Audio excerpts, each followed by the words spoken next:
Hi, I'm Eva. I'm the Vice President of Diversity and Wellbeing at City of Glasgow College. And the work that we've been doing to support our students through COVID-19 is we've started a mental health hub on our website. So this gives students like support, and it's like a good centre for them all to go to get all the information that they need. We've also been working on moving all of our work online.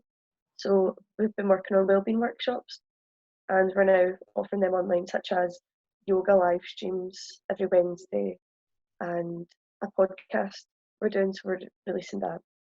So That sounds amazing. So yeah, we're going to go straight into the questions now. Did you have any in mind, or do you want to go for all of them?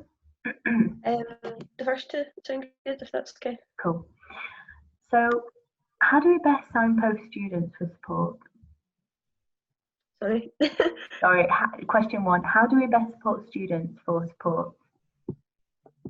I think signposting our students to like the outlets that we're all using, like social media, because obviously that's our main source of contact now. So we've really been using like all student emails to contact students that we haven't maybe been in contact with before or haven't really engaged with us. So just utilising all of our social media outlets has been really useful for us, like Facebook for live streams, Instagram for polls, just different ways to like engage the students. That's really good. And how do you think that we should prepare for the long-term impact that COVID-19 will have next year? I think, well, something that we've realised, even just by moving all of our work online, is that it is really beneficial just to have that online support either way. So I think, like from now on, after COVID and everything, that everyone's going to really use online to engage with students more. So all the work that we're doing, we're keeping that in mind for students that maybe just want to engage with us, like on the internet instead of like in person. So I think that's definitely something that we're going to continue on in COVID. That sounds good. And what about those students that kind of don't engage with the student association, or are maybe not as engaged with like social media and things like that? How do you think it would be good? How are you trying to engage with them? I think that we understand like not everyone uses social media. That's why we're trying to make our website the main point. It can be quite difficult when students, if they're not like engaging with like social media and stuff. So I think that's why we're trying to make our website like centre of all of our ones on, so that they can still interact with us even if they're choosing not to, like personally through their own social media accounts. So that's why we've got different like online activities and all of our information like available there, so they can use it through that. Mm-hmm. And what about kind of like events and things that you've had on that you're gonna maybe hold now? How have you found maybe translating them online? Has that been a challenge for you as an institution? Yep, so we've not had any events as of yet, but after seeing the way NUS done their conference online, I think we've taken some inspiration from that because it was amazing. We have our summit coming up, which is like our end of year awards. So right now we're just looking at how we can translate that onto online, which is obviously like it has its struggles, but I'm sure we'll work through them. Good. Yeah. And what about the kind of signposting students that haven't used any wellbeing support before? How are you How are you kind of promoting the services that you have? Yeah.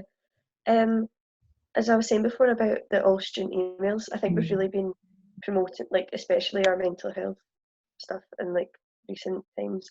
That's something we've been really promoting to like all of our students. So through all student emails, we've been supporting services like the Big White Wall, which we've just introduced. So that gives students like a huge variety of resources that they can use. And even with making our new mental health hub, we're trying to make it easier to access all of them, like all the information and resources available to the students. That sounds amazing. And what kind of stuff does your mental health hub have on it? So we've got, that's where we post all of our wellbeing workshops. So we've got links to all the different things we're doing. We also just have like kind of tips and tricks on how to help you through COVID-19. So we have a like specific section on that, and that just ranges from things like healthy eating and staying fit, and just highlighting other support resources as well. That sounds amazing. And how have you found supporting staff through this as well? It must be really difficult for them to kind of work from home, I suppose. Does that pose a few challenges? It has, yeah. I think the college has definitely recognised that there will be challenges from working from home, but I'm just grateful for the team that I've got. I feel like we've all really adapted well to working online and just taking advantage of like Zoom calls and stuff to stay in contact. So it has had its challenges, but in a way, it's like we're making it work. So it's also quite interesting to see how the essay works online. So it's been a challenge, but it's also been quite interesting to see. Yeah. And do you have any like tips or advice for people or students that are working from home or studying from home now? I'd say just working from home and studying from home, like every morning to get up and get dressed, like because it's so easy to get into a routine of just like staying in bed, staying in your pajamas. So definitely like starting your day by being productive and getting dressed, getting ready, and having like a different space where that's like your workspace, kind of like differentiate from like your bedroom and everything else. So probably that, and just taking advantage of all the different resources like Zoom to stay in contact with like your friends or your work friends, because that really helps too. And do you have any tips for like staying in contact with friends and things like that on a in a digital sense, you know, like kind of Zoom and stuff like that? What other kind of tips do you have or suggestions? Yeah, so something that me and my friends have been doing are like quizzes and stuff. So you can have like a quiz night one night, or you can play like online games together. Just something to try and keep it a bit different, because then you have something to look forward to in the week, and it's a bit different from your usual routine. And that way, you're still like with your friends, still having fun, and you're just keeping it like different each week. Yeah. And what kind of uh, mental health support do you have available, and has it kind of gone online now? Yeah, so at the college, I'm so happy that the Big White Wall launched just before we went into lockdown. So that's been an amazing resource to kind of signpost to students.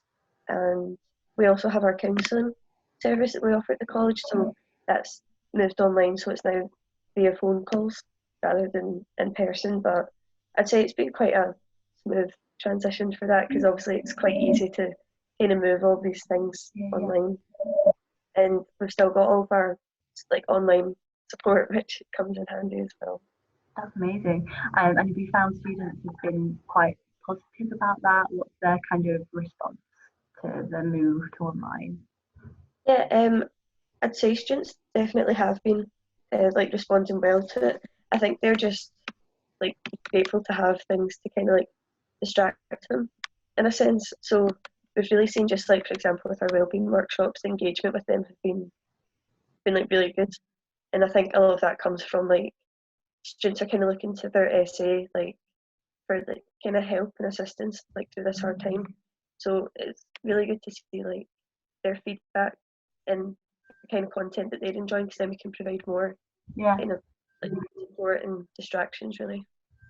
And do you think this experience of being kind of online and having to be online will influence how you run as an institution when you go back? For sure, I don't think things will be the same after this, but I think there's been positive changes to come from it. Like just as I was saying about like realizing that online is more of a like more powerful, if that makes sense. So even like for example when I was doing the wellbeing workshops before the lockdown, like before they weren't online, whereas now after seeing the impact they can have of like recording sessions and things, like that's definitely something we're going to look into more now. So I think that online is going to become a much bigger thing when this is over, hopefully soon. Yeah, let's go. That is literally all the questions that I had for you. But do you have anything that you want to say or anything that you wanted to, yeah, bring up or anything? I think I've covered everything. Just that, yeah, I think that's it.